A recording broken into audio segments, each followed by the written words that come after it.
No ar, programa Antena Ligada. Música, notícia, cultura e sindicalismo.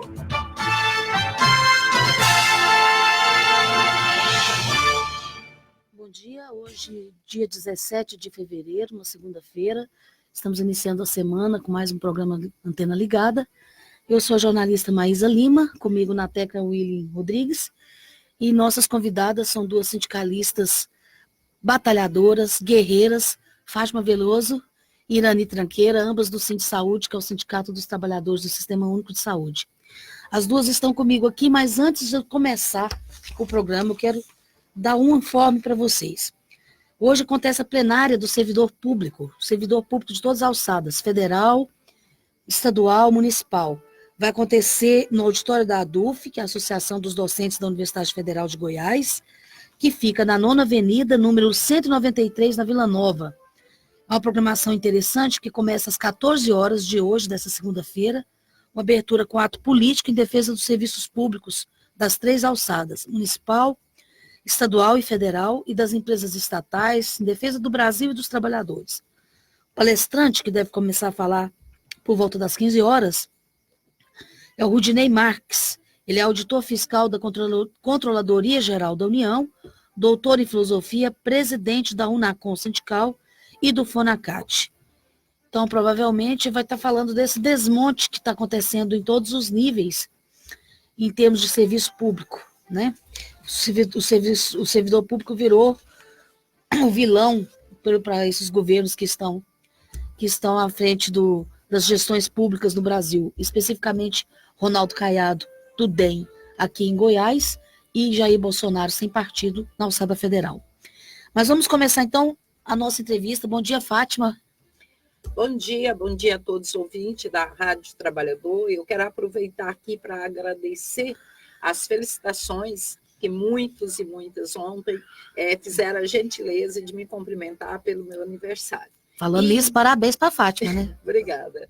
E nós estamos aqui hoje para falar do desmonte do serviço público e da importância e da relevância que isso tem para nós enquanto sociedade. Nós não podemos permitir que o governo, através dos seus ministérios, faça esse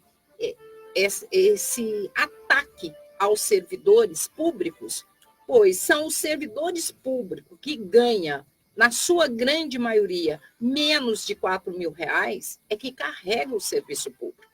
E quando o ministro vem a público e diz que os servidores são parasitas são os ministérios, que estão com salários a partir de R$54.000 por mês, e quem paga a conta é quem está no postinho de saúde, é quem está numa escola, é quem está em vários outros postos de trabalho dos governos municipais, estaduais e federal, e faz com que essa máquina de fato se movimente. E quando a gente percebe todo esse desmonte do serviço público, isso é um retrocesso para jogar nas costas dos servidores públicos o déficit da dívida pública, que nós não temos nada com isso.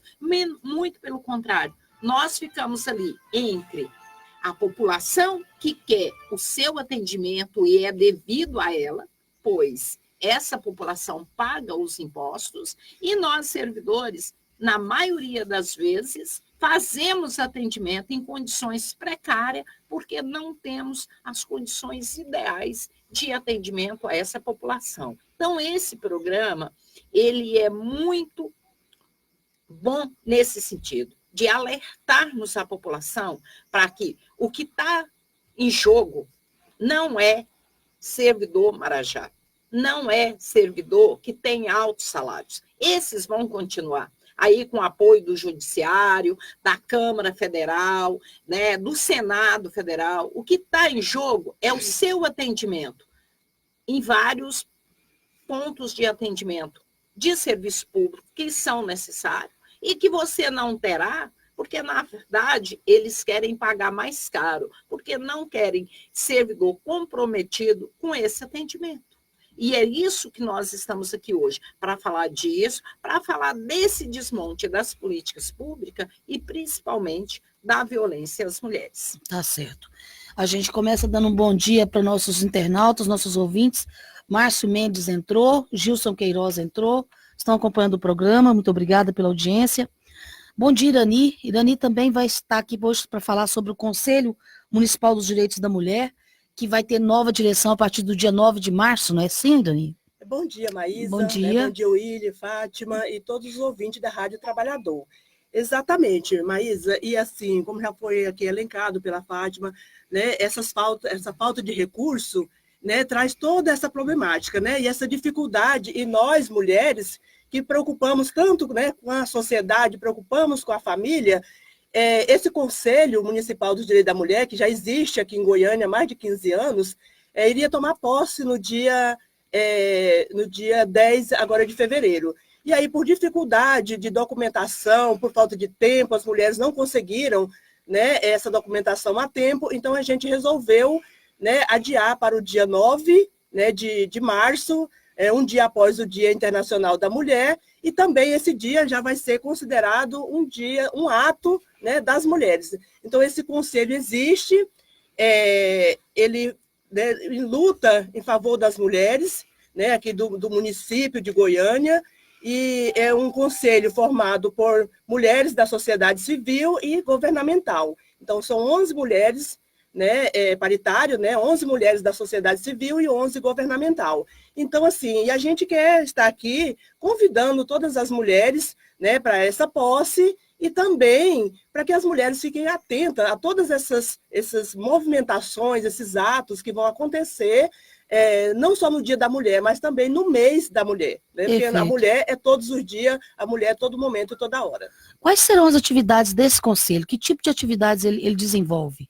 Ela acompanha as mulheres em situação de violência, né, faz encaminhamentos, né, acompanha esses processos de violência contra a mulher, né, e também com formação, né, palestras de formação, chamando as mulheres de vários movimentos, de vários locais, nas escolas também, aonde for preciso e for chamado, o conselho atuante. O conselho atua, né, Tá no certo. sentido de orientação, né, para as mulheres, e que também a gente precisa fazer esse tipo de orientação para os homens também. Tá certo.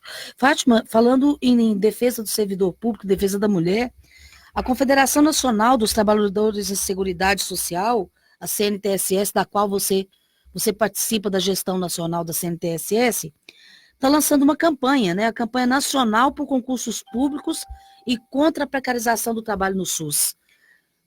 Qual a expectativa em torno dessa campanha? Olha, Maísa, nós acreditamos que o serviço público ele faz um papel imprescindível, porque os concursados eles não têm compromisso com os governos. Os governos são meramente gestor por um período. Tanto é que, historicamente, eles passam, e os servidores públicos que são, de fato, estão, né, de fato, imbuídos na defesa do que é público, no respeito, isso, sem problema, no respeito à população, esses servidores públicos, ele tem que zelar pelo bem comum, que é um bem nosso. Porque o que é o serviço público? O serviço público é um retorno dos impostos pago para o governo, né, através de inúmeras fontes de arrecadação, e isso é devolvido na forma de serviço público, como saúde e educação. Correto. E quando a Confederação Nacional dos Trabalhadores em Seguridade Social propõe isso nós queremos dizer que não à precarização, que não ao desmonte que está hoje em velocidade, luz de desmonte do que é público, do desmonte de todas as políticas que vêm assegurar o bem dessa sociedade. Sim, porque inclusive sem concurso público, toda essas pessoas viram massa de manobra do governo da vez, né? Ele ameaça o servidor de certa maneira. Olha o que nós estamos vivendo aqui no estado de Goiás. Olha, foi retirado do Hugo, o Hospital de Urgência de Goiás, né? Mais de 250 trabalhadores qualificados, com experiência dentro da urgência e emergência, para substituir por terceirizados pela nova gerência do Hugo, porque foi mudado, né? E isso, o que isso implica? Implica que nós estamos gastando 2 vezes mais. Primeiro, porque os valores são muito mais altos, e esses servidores vão sair daquela atribuição sua para fazer outra atribuição, que não é aquela específica ali do atendimento de urgência e emergência. Isso é que nós estamos dizendo. A terceirização, ela é o desmonte do serviço público. E o que eles fazem para que a população não perceba isso? Eles fazem um prédio bonito, com estrutura, só que dentro nós sabemos que lá tem uma ausência enorme de trabalhador e trabalhadora, que falta as coisas. Nós estamos com dificuldade em alguns outros, até de alimentação. Os trabalhadores nossos, que eu falo nosso, é quando são públicos, né? Uhum. Ainda estão lá porque são, de fato, da sociedade, né? E estão lá, a reclamação é inúmera, de abuso de autoridade, de falta de condição de atendimento. Ou seja, mostra-se uma imagem, mas que essa imagem, quando você vai apurar, não condiz com a realidade. Não condiz com a realidade. E quando a gente tem essa proporção, porque hoje qual que é a unidade que nós temos no Estado que é, de fato, só de servidores públicos e que não está terceirizado? Desconheço, tem alguma? Pois é, ainda tem parte do LACEN, né, que é o laboratório, né, saúde, muita gente ainda lá dentro do LACEN, mas isso não quer dizer que lá também não tem outras formas de contrato. Mas na sua grande maioria, nós perdemos como o HDT, Hugo, materno-infantil, materno-infantil, Nossa Senhora de Lourdes. Nós perdemos atendimento, porque a dificuldade é do acesso, né? Porque quando você entra, às vezes falta, sim, muitas coisas, mas você tem dificuldade, reduzir o seu acesso. E isso a população, muitas das vezes, ela não percebe. Então, quando a CNTSS propõe, que já é uma coisa que o Sindsaúde defende aqui no Estado, que eu, inclusive, estou numa comissão do Conselho Municipal de Saúde, de cobrar um concurso público para o município de Goiânia, que tem inúmeras unidades fechadas também, e isso reduz o atendimento para a população. Nós estamos nessa comissão para cobrar um concurso que desde agosto era para ter saído, e até agora não saiu. Era promessa de campanha do prefeito Iris Rezende. Exatamente. E ele está no último ano de governo e nada desse concurso sair. Tem um déficit, porque os trabalhadores que começaram estão se aposentando. E trabalhadores adoecidos, nós temos uma grande quantidade hoje de trabalhador afastado dos seus postos de trabalho pelo adoecimento, por essas péssimas condições de trabalho, porque eu fico ali entre o fazer e não ter a condição de fazer, e isso adoece. Então, nós precisamos que reestabelecer o serviço público é uma forma, né, aliás, é a única forma de retornar para a sociedade, de fato, serviços públicos de qualidade, porque da forma que está, gasta-se milhões, e não tem esse serviço preventivo da forma que é. Eu quero aproveitar isso para falar um pouquinho do pacote anticrime do ministro Sérgio Moro. O que é que tem naquele pacote que é anticrime? Nada, porque não tem prevenção, não tem política de distribuição de renda, não tem nenhuma tratativa. É tudo pós-crime, que, na verdade, na nossa avaliação, é uma forma mais de penalizar os menos favorecidos que são presos, né? Menos favorecido economicamente. Então, esse pacote, ele não tem nada de novo na prevenção da violência que, de fato, precisa de ser combatida. Agora, o que nós não podemos é fazer uma proposta para depois da violência acontecida, para depois do crime realizado. Então, nós temos que fazer formas preventivas antes disso. E eu estou falando isso para falar que nós temos um dado altíssimo, Maísa e a Irani e os demais, da violência contra a mulher, do feminicídio. Sim, verdade. Isso é uma coisa absurda que está acontecendo. E não Inclusive, tem diminuído o número de assassinatos e aumentado de feminicídio.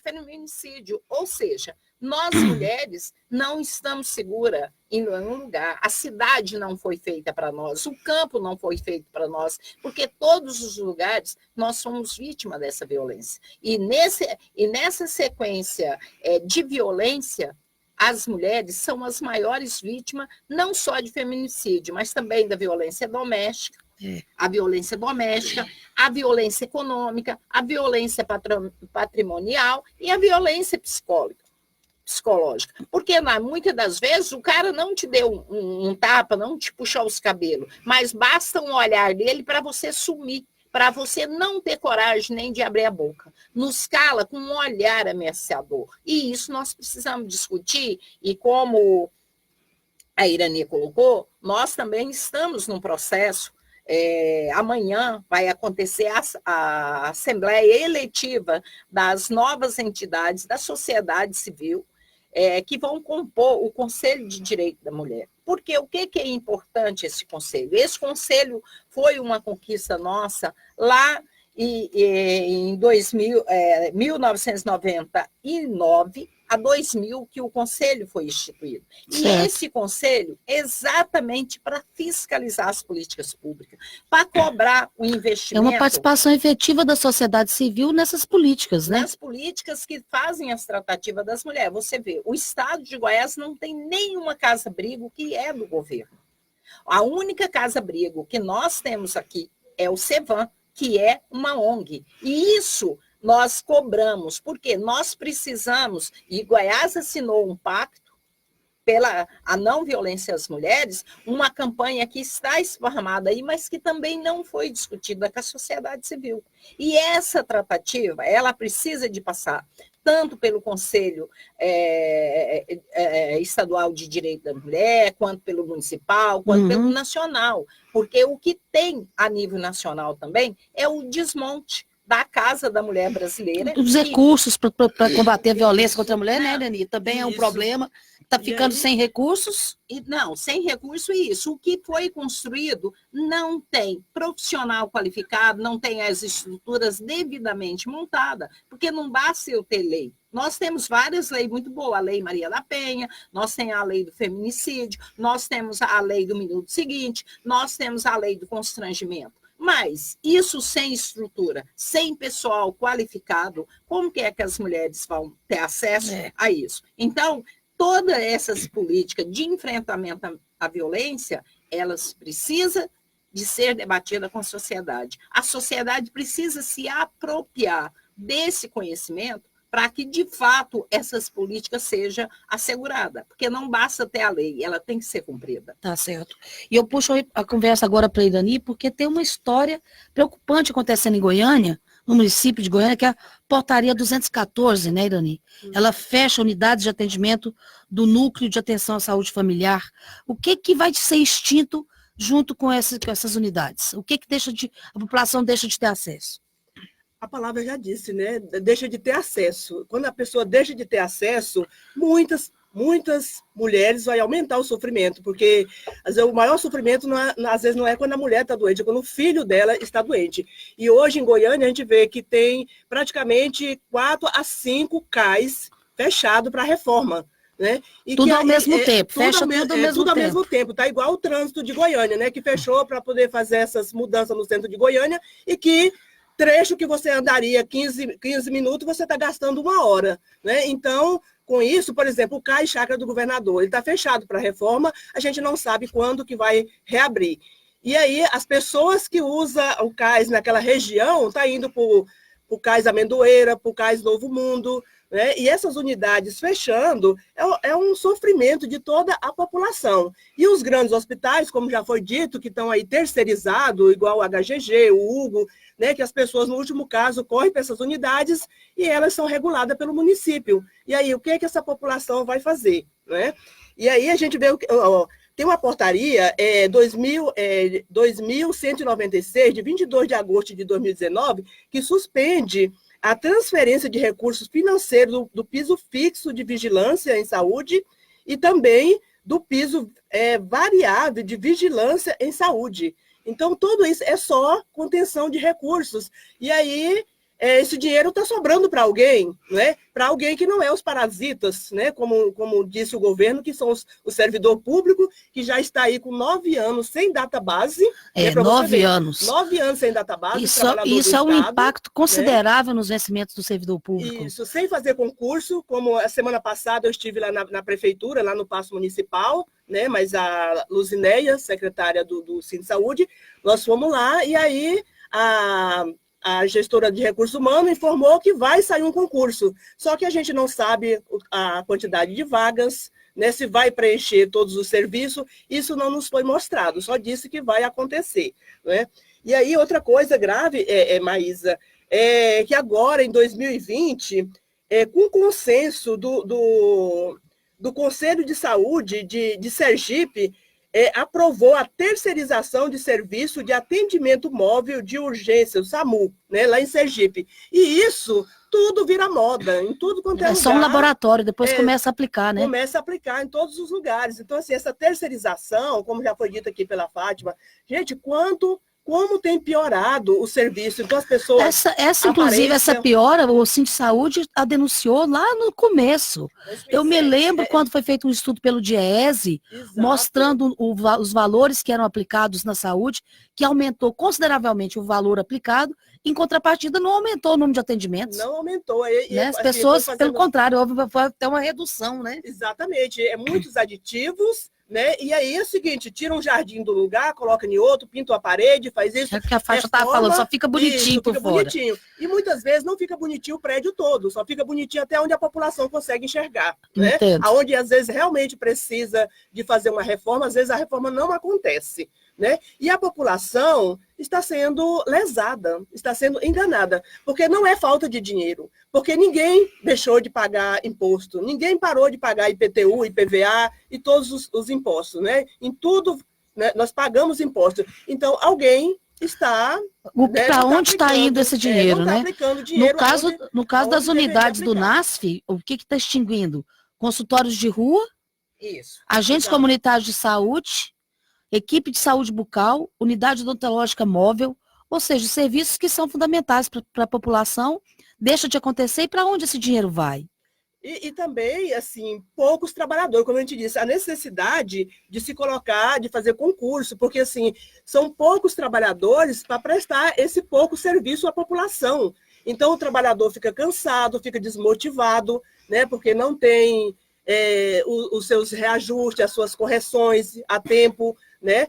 E aí o trabalhador fica lesado, são poucos trabalhadores para fazer esse tipo de serviço. Está sobrecarregado o servidor público. Coloca ponto para os trabalhadores e não trabalhador que precisa, esses agentes de saúde, às vezes eles têm que andar 3 quilômetros para poder bater ponto e voltar, quer dizer, está deixando de prestar um serviço à população, porque cansa o trabalhador, sobrecarrega simplesmente a gente não é contra, o Cine Saúde não é contra ninguém bater ponto, mas a forma que eles fazem cansa o trabalhador, que já são poucos para prestar esse serviço, e ainda as condições de trabalho, né, e de assistência são negado à população. Certo. Fátima, você falou sobre as leis que as mulheres têm, que não é problema de legislação, que nós até temos as que protegem a mulher.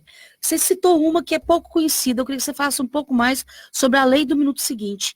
Olha, o que se trata essa lei exatamente? Na verdade, Maísa, antes até de responder sobre a questão da lei do minuto seguinte, é importante nós reafirmarmos aqui o desmonte do serviço público através do financiamento. Nós tivemos aprovado aí a emenda 95, que foi chamada aí de PEC da morte, porque por 20 anos não terão investimento em áreas prioritárias como saúde e educação, né, e outras tantas que são importantes para a sociedade como um todo. Agora, o mais grave, e é daí o desmonte desse serviço que está acontecendo no Brasil como um todo, que é o desmonte da atenção básica, é a nova forma de financiamento do Sistema Único de Saúde, que ela aconteceu, e eu já tive a oportunidade de falar aqui uma vez, ela aconteceu via uma portaria, eu não me lembro o nome da portaria agora, o ano passado. O que ele vem? Ele vem reduzir esse valor do que é fixo e do que é variável, o PAB. Esse valor, aqui em Goiânia, para você ter uma ideia, hoje Goiânia recebe por 1.400.000. E esses valores per capita, o que é que vem? É de 25 a 45 reais, 23 a 45 reais. O que a nova portaria propõe? Que você aumente esse valor de 45 para 60, só que você deixa de receber por 1.400.000. Para quem você vai receber esse valor? Você vai receber o valor de quem tiver cadastrado. E o que nós temos hoje cadastrado em Goiânia? 500 mil pessoas. Até efetivar esse novo cadastramento, Goiânia vai ter uma perda considerável. Não, é mais grave do que isso. A proposta da prefeitura, isso passou lá no Conselho, está sendo discutida a nível nacional, porque nós tiramos uma comissão para que fosse, fizemos uma resolução que inúmeras entidades nacionais e estaduais assinaram essa resolução, porque nós não podemos permitir isso. O que acontece? A prefeitura tem disposição, é aí que entra o desmonte dos NAPs e de toda essa estrutura que está posta, porque a prefeitura quer cadastrar 945 mil, e para aí ela pode contratar qualquer pessoa que queira ir lá por 2, por 3 horas para fazer esse cadastramento. Agora, o mais grave nessa proposta é o desmonte do Sistema Único de Saúde. Primeiro, quem não tiver cadastrado não vai poder ser atendido. E o Sistema Único de Saúde não diz que é para todo e qualquer brasileiro. Aqui ele acaba com a universalidade do SUS. Ele acaba na mosca, ele acaba com a universalidade, e aí é o seguinte, quem de agente de saúde ou de outro vai entrar nos condomínios fechados para fazer esse cadastramento? Ninguém. Agora, esse pessoal vai deixar de usar o SUS? Não, porque o SUS não é só o postinho de saúde, né? Ele tem todo uma complexidade de atendimento através da vigilância sanitária, através da vigilância epidemiológica, através dos portos, dos aeroportos. Isso tudo é fiscalizado por quê? Pelo Sistema Único de Saúde, pela água, pelos alimentos. Esse pessoal, muito pelo contrário, eles vão continuar usando. Fátima, agora essa história de cadastro.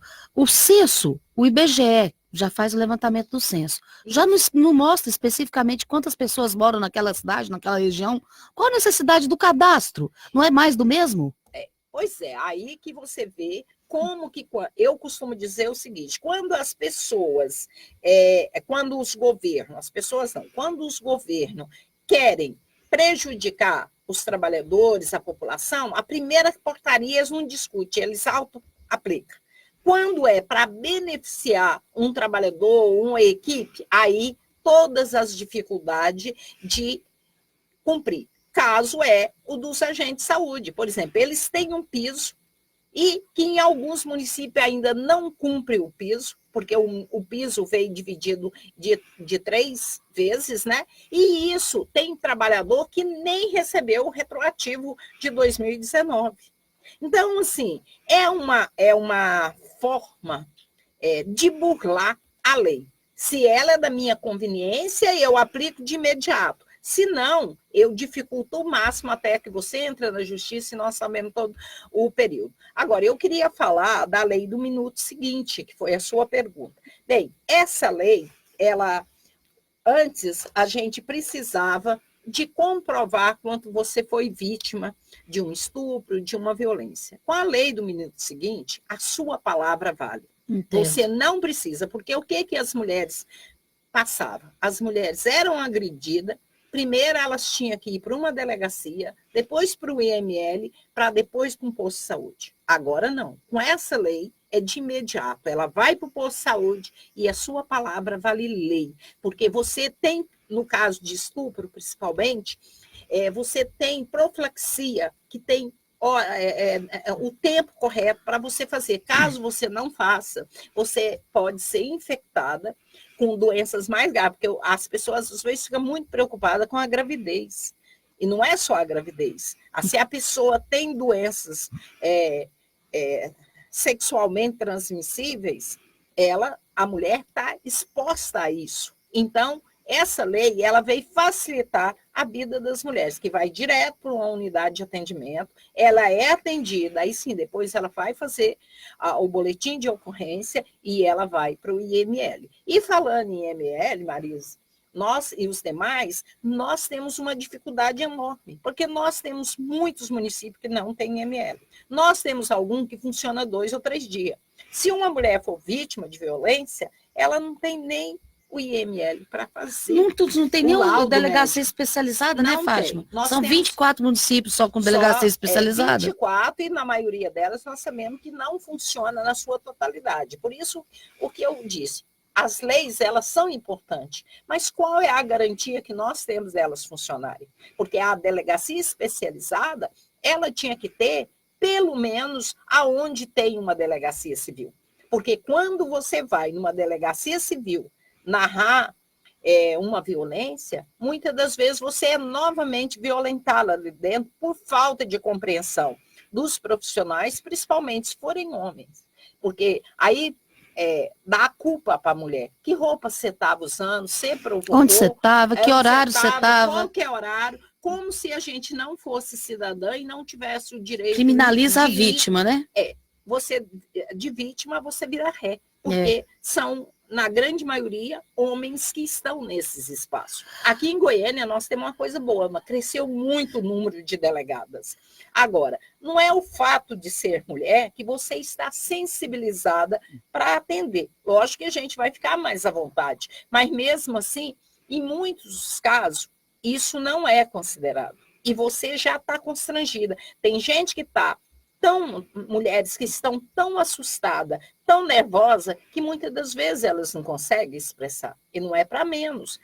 É um crime hediondo. É o que mais fere, não só o corpo da mulher, mas fere a alma. Porque é uma invasão sem a sua permissão. E isso, na nossa avaliação, é muito grave. Então, o que nós defendemos? Essas leis, elas têm que ser, de fato, cumpridas e assegurada o acesso às mulheres. Agora, para isso, nós precisamos de concurso público, nós precisamos de estrutura, nós precisamos, além de profissionais concursados, qualificados, porque você tem que estar sensibilizado para atender essa vítima de violência. E, infelizmente, na maioria das vezes, isso não acontece. Irani, com raríssimas exceções.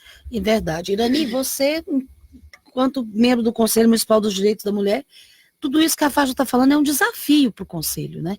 Exatamente. E aí é que entra a questão dos conselhos, né? Não só o municipal, mas o estadual, né? E as delegacias, tudo para poder a gente acompanhar essas questões, mas, como disse aqui a Fátima, de nada adianta essa lei, né? Do minuto seguinte, a Lei Maria da Penha, se as coisas não tiverem, né? Se não tiver dinheiro, né? Dinheiro destinado para esse fim e para poder fazer essas políticas acontecerem, né? Porque aí, como disse, o que esperar, né? Estamos aí aproximando o Dia Internacional da Mulher, o que as mulheres estão esperando, né? Para essa data, para esse mês, né? De respeito às leis.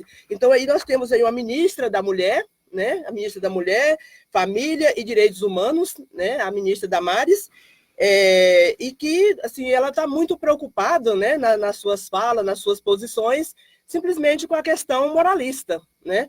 Então, acho que a questão moral, a questão, né, da sexualidade das crianças, do jovem, né? Então, assim, eu acho que essa é uma preocupação do governo também, mas eu penso que a preocupação maior do governo tem que ser com o cumprimento dessas leis, com verbas para que essas leis sejam implementadas. Ao invés e desse funcionem. desmonte das políticas públicas de saúde, Exato, né? porque E essa atenção às questão, mulheres.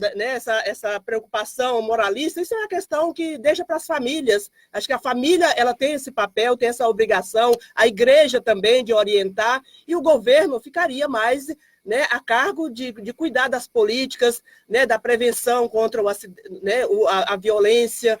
Então, eu penso que nós, mulheres, e por isso que a gente está aqui hoje, né, e falando para as mulheres ficarem mais atentas, não só as mulheres, mas também os homens que defendem, que tem muitos homens que também defendem essas causas. Então, que o mês de março, o Dia Internacional da Mulher, que vai ter atos em vários lugares da cidade, em vários locais, e que todas nós fiquemos atentas para acompanhar e para ver essa situação mais de perto, né? Porque só acompanhando, só participando, é que a gente vai conseguir mudar, né? Fazer com que o governo realmente olhe para essa situação e destine verba e aplique. A população é de suma importância a participação. Tá certo. Eu acabei de receber aqui o Júnior, assessor de comunicação do Cinti Saúde, encaminhou para a gente aqui, para a Rádio Trabalhador, a matéria Governo Federal suspende parcialmente verba de atenção básica. Ou seja, o Ministério da Saúde divulgou no Diário Oficial que suspendeu o repasse de verba para diversos setores da atenção básica. O órgão tomou decisão com base em dados do Sistema de Informações de Saúde para atenção à saúde básica.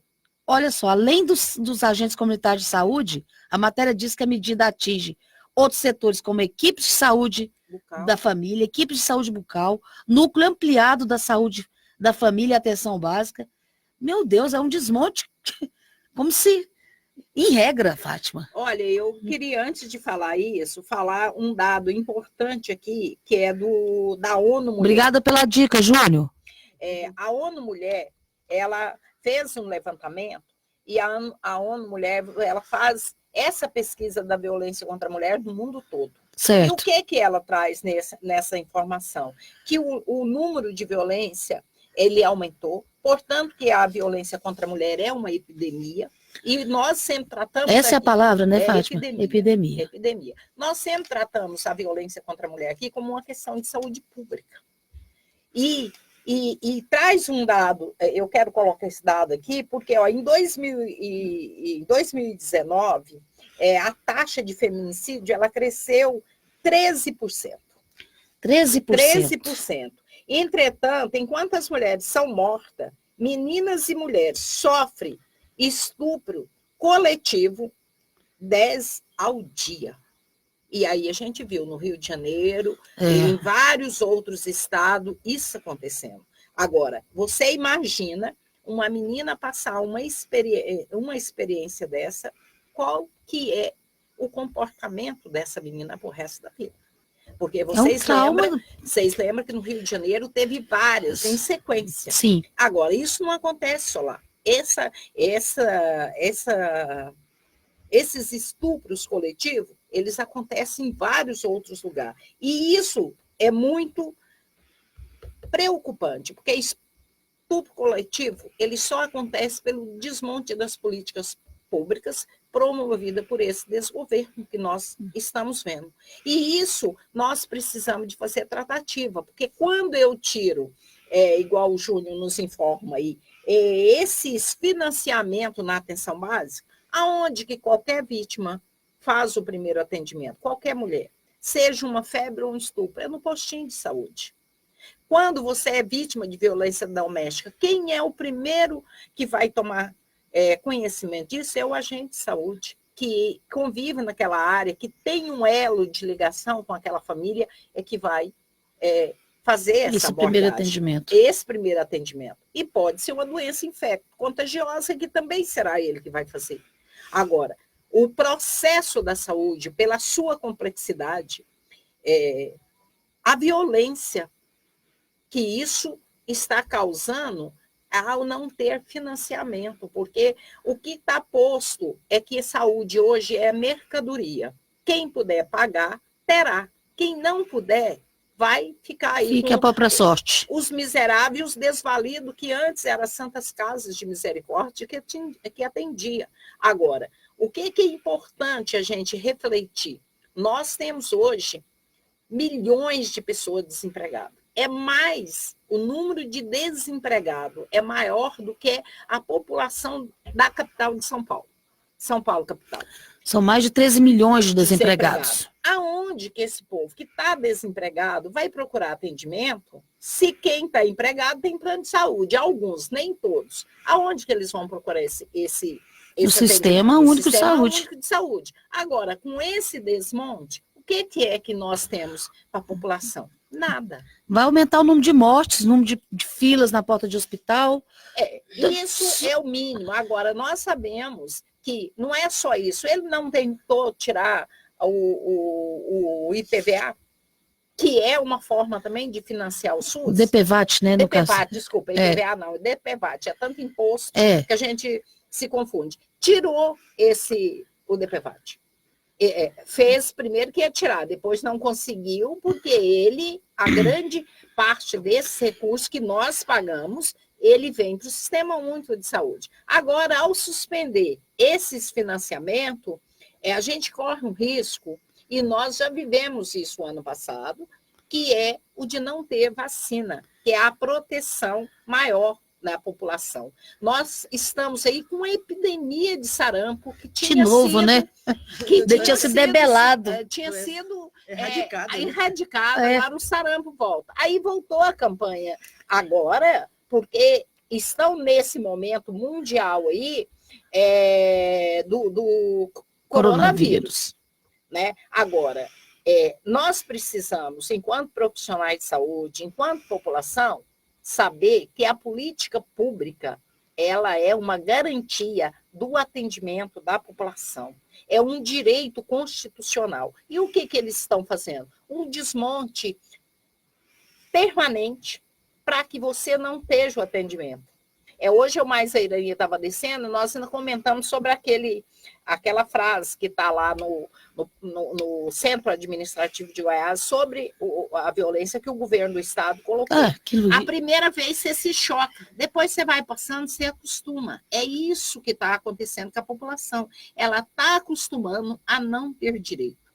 Ela paga e não tem direito. Isso a banalização é a banalização da vida, é a banalização de uma garantia constitucional que diz que o SUS é público, é gratuito e tem que ser universal. E nós não temos mais isso hoje assegurado. Então é grave o momento, é um momento que nós, enquanto trabalhadores e trabalhadoras, não damos conta de resistir sozinho, precisa que toda a sociedade esteja imbuída nesse processo para alavancar a defesa do serviço público e mais, assegurar que de fato ele existe. E não só na saúde, na segurança, na educação, transporte público. Nós precisamos fazer com que os governos não retirem esse direito, porque nós pagamos segurança 2 vezes.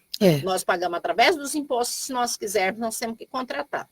E, na verdade, eu falo que quem tem segurança aqui no Estado é só o governo do Estado, os demais estão todos na vulnerabilidade. Nós pagamos saúde 2 vezes, porque teremos que comprar também planos de saúde, e quando um procedimento mais complexo, isso o plano não paga. Vai para o SUS. Vai para o SUS, que é a alta complexidade. Então, é uma situação gravíssima e a população precisa somar com os trabalhadores públicos. Esse debate que você colocou hoje, ele é de suma importância, porque sem serviço público não tem direito.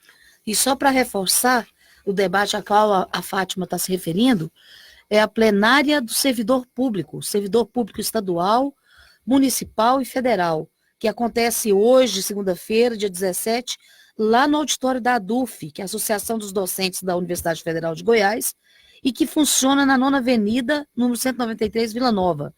O ponto alto dessa plenária vai ser a palestra com Rudinei Marques, auditor fiscal da Controladoria Geral da União. Ele vai estar falando sobre esse desmonte que nós estamos conversando com as nossas entrevistadas, a Irani e a Fátima, esse desmonte generalizado do serviço público. Eu aproveito para agradecer a audiência do Otávio Luiz, que sempre acompanha o programa lá de Anhanguera, a Adriana também, Adriana do Vale, jornalista, nossa companheira e parceira na realização do Antena Ligada aqui. A gente está chegando ao fim do programa, por incrível que pareça, apesar da minha crise de asma, nós estamos conseguindo fazer essa... Tanto problema que melhorou. Isso aí. Então eu passo o microfone para a Irani e posteriormente para a Fátima falar suas últimas considerações no dia de hoje, que é um programa focado na questão do desmonte da saúde pública no Brasil e nos direitos da mulher. Então, Maísa, assim, só para lembrar, né, que a violência contra as mulheres é um problema de saúde pública. E a gente vê o seguinte, que com essa redução, né, de verba para a saúde, com esses cortes, já não está atendendo nem as situações normais. Imagina quando vem uma questão de violência. Só para lembrar, por exemplo, em 2001, quando eu iniciei meu trabalho público lá no Hospital Materno Infantil, atendia-se, fazia cirurgias em mulheres, cirurgias normais, eletivas, a média de 15 por dia. Em 2010, já se fazia 5 por mês. E hoje não está fazendo nenhuma. Para onde essas mulheres estão indo? Olha esses números aí. Pois é, em 2018, no final do ano, novembro, visitando as unidades municipais de saúde aqui de Goiânia, de cada 10 unidades de saúde, 5, os trabalhadores já estavam fazendo vaquinha, fazendo rifa, para poder comprar alguns medicamentos para complementar, né, o tratamento, comprar algum material. Estava tirando do bolso a medicação. Tirando do bolso para poder ajudar a própria população. E muitas vezes esses trabalhadores são considerados pelo governo como parasita, né? Trabalhador que está aí sem reajuste, né, às vezes sem seus direitos garantidos. 9 anos, no caso aqui de Goiás, o pessoal da saúde, Goiás, né? Do município ainda não está com datas bases, né, vencidas. Mas, assim, o trabalhador, alguns direitos que não estão recebendo, né? E aí, mesmo assim, às vezes eles tiram do próprio bolso, ou fazem vaquinha, ou fazem bazar dentro das unidades, ou no local, para poder ajudar essa população. Então, a população ela precisa compreender isso e se autoajudarem, né? Porque não pode ficar esperando só pelo governo sem cobrar desse governo, e não pode ficar culpando, né, os trabalhadores e concordando com o governo que servidor público é parasita. Precisa conhecer melhor esses trabalhadores, aproximar da vida desses trabalhadores e conversar e reforçar os conselhos, né, porque só através dos conselhos locais de saúde é que a população vai saber o que está acontecendo e quem é realmente os culpados dessa saúde precarizada, né, sem funcionar como deveria. Tá certo. Tem uma pessoa que acabou de entrar aqui no Face da Rádio Trabalhadora, a Fernanda Ribeiro. A Fernanda está dizendo o seguinte: sou agente de saúde do combate à dengue no município de Aparecida de Goiânia. Também sou assistente social e vejo quanto precisamos de um trabalho árduo para conscientizar o trabalhador de seus direitos. Em vários momentos, o próprio trabalhador não conhece seus direitos. Olha, Fernanda, muito obrigada aí pela audiência. Eu conheço a sua luta, te conheço.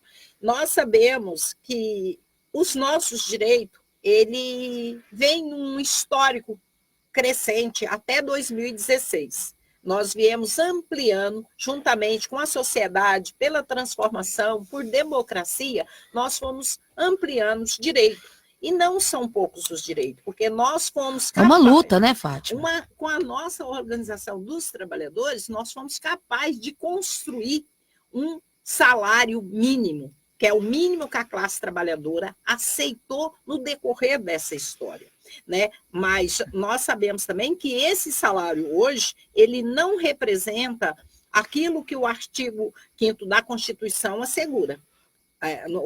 O sexto artigo da Constituição assegura. Por quê? É o quê? É saúde, alimento, lazer, habitação, moradia, educação. Então, são 6 itens que isso teria que garantir. Nós sabemos que está muito aquém. Mas nós sabemos que isso veio num processo histórico. E o que é importante nós reafirmarmos agora? Que o governo agora em curso, ele é a retirada de direitos construídos desde do século passado. É para retirar esse direito. E quando a gente fala aqui de financiamento, de políticas públicas, dessa violência, olha, isso não pode, eu vou reafirmar aqui, não pode ser a defesa só nossa enquanto trabalhadores e trabalhadoras. Tem que ser uma defesa da sociedade como um todo. E esse ano é um ano muito propício, porque esse ano tem eleições municipais. Nós temos que saber que prefeitos e prefeitos, vereadores e vereadoras que forem eleitos nesse ano, com certeza, serão os cabos eleitorais de governos e deputados estaduais, deputados federais, inclusive presidente para 2022. Então, a gente tem que ter cautela. Não é partido A ou partido B. É quem tem compromisso com a defesa do que é público, com a defesa do patrimônio do povo brasileiro. Infelizmente, as pessoas não vê e às vezes não observa esses detalhes. O que nós fazemos? Todo ato nosso tem uma consequência. Com certeza. E quando você não escolhe bem um candidato, o que às vezes a gente paga isso com a própria vida. A gente paga isso com a ausência de política pública. A gente paga isso com a ausência de segurança, né? E no caso específico, para fechar aqui, só em Goiás, o número de ocorrências aumentou 84,6%, dados do Fórum Brasileiro de Segurança Pública em 2019. Eu estou me reportando a isso o quê? A violência contra as mulheres. Isso, por quê? Porque as políticas que têm, o Pacto da Violência, que foi firmado lá atrás, nós fizemos aqui no estado de Goiás a CPMI, você lembra? E o que mudou de lá para cá? Pelo contrário, o ano passado, Goiás era o segundo estado mais violento do país. A gente está sempre entre os 10 mais do violento ranking. do ranking. Ou seja, é uma cultura machista, de coronel, e hoje nós temos um coronel no poder, que fala de violência com um sorriso que a gente fica assustada com aquele comportamento. E o mais grave nesse processo do desmonte é que nós não podemos nos calar. Nós não podemos concordar que a ausência de políticas públicas, a ausência de leis que nos protege vai melhorar a nossa vida. E eu falo isso para que todo mundo leia a reforma trabalhista, a reforma da Previdência. Quem são as mais prejudicadas dentro desse... As mulheres. São as mulheres. Sem dúvida. E as mulheres têm tripla jornada. Nós não trabalhamos só fora, nós trabalhamos dentro de casa, porque, infelizmente, muitos companheiros não são machistas, a Irani coloca isso, mas ainda não divide as tarefas domésticas conosco. Uhum. Ainda não divide. E o serviço doméstico não é validado, não tem valor nesse país. Porque se fosse, com certeza o nosso PIB era outro. Ele é em torno, tem uma pesquisa aí na América Latina, em torno de 10 bilhões, que isso não é computado. Não é computado. Não é computado porque é trabalho doméstico. E trabalho doméstico é necessário para todos nós enquanto sociedade. Ninguém vive sem isso. Então, eu quero encerrar aqui, quero agradecer muito. Fernanda, estamos juntos aí nessa caminhada. Você formou, né, para assistente social, isso é muito importante, porque é quem, de fato, desenvolve as políticas públicas. E que está sofrendo uma outra ameaça, com a possibilidade de extinguir o serviço social do INSS, diga-se de passagem. Né? E aí a gente agradece aqui, quero agradecer a Maísa, o William, porque mesmo adoentada está aqui nos ajudando a conduzir esse programa, que a gente tem que ampliar esse debate.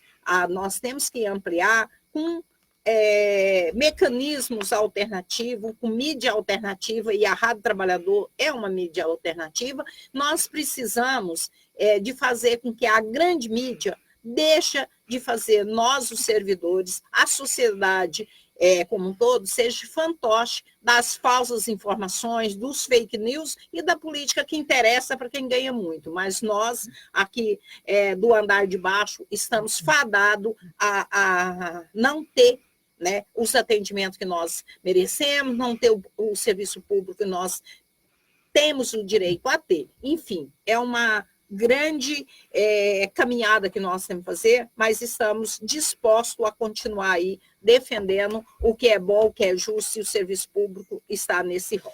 Perfeito. Obrigada. A gente encerra, então, o programa Antena Ligada, agradecendo a presença dessas duas sindicalistas de luta, Irani Tranqueira e Fátima Veloso, e reforçando o convite, quem quiser participar da plenária do servidor público, que vai acontecer hoje no auditório da ADUF, às 14 horas, inclusive foi uma solicitação do sindicalista Napoleão Batista, do Sinteg, que solicitou que a gente reforçasse esse convite aqui na Rádio Trabalhador, porque é importante todos os servidores, de todas as alçadas, estarem presentes lá, porque é resistência. Se não houver resistência, é o fim do serviço público. Muito obrigada, até amanhã, às 10 horas da manhã.